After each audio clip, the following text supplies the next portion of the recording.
பாண்டியன்ற ஊர் நிறைய இருக்கு. சைனாவில் ஆயுத மக்கள் வாழ்ந்துட்டு இருக்காங்க. சீனாவில் தமிழ் கல்வெட்டுக்குள்ள கோயில் இருக்கு, 14ஆம் நூற்றாண்டு கோயிலே இருக்கு. அதே மாதிரி கிரேக்கத்துல தமிழ் எவிடன்ஸ் நிறைய இருக்கு. அவங்க மொழியில தமிழ் இருக்கு.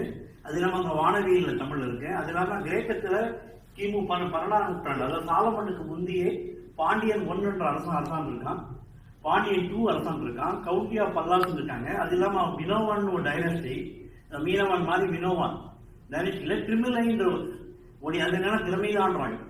ஈஜிப்ட்ல பானை ஒளி கிடைக்குது, கண்ணன் சாத்தன் கிடைக்குது, ஓமல்ல நந்தை கீரன் கிடைக்குது, பாரசீகத்துல கிடைக்குது. நிறைய ஊர் பேர் தமிழ் பேரா இருக்கு. அதே மாதிரி தாய்லாந்துல பாத்தீங்கன்னா பெரும்பதன் கல்னு சொல்லி தங்க உரசர்கள் கிடைக்குது. அங்க தாய்லாந்துல தமிழ் எழுத்துக்கள் மாணவர்கள் கிடைக்குது. ஆஸ்திரேலிய பழங்குடிகள் தமிழ் பேசுறதா சொல்றாங்க. மெக்சிகால மாயன்னா அவங்களுக்கு தமிழ் தொடர்பு இருக்குன்றாங்க. அதே மாதிரி அர்ஜென்டினால படகோனியான ஒரு ஊர் இருக்கு. அங்க பாத்தீங்கன்னா ஒரு டென்னிஸ் பிளேயர் இருக்கு, அவன் பேர் நல் பாண்டியன்.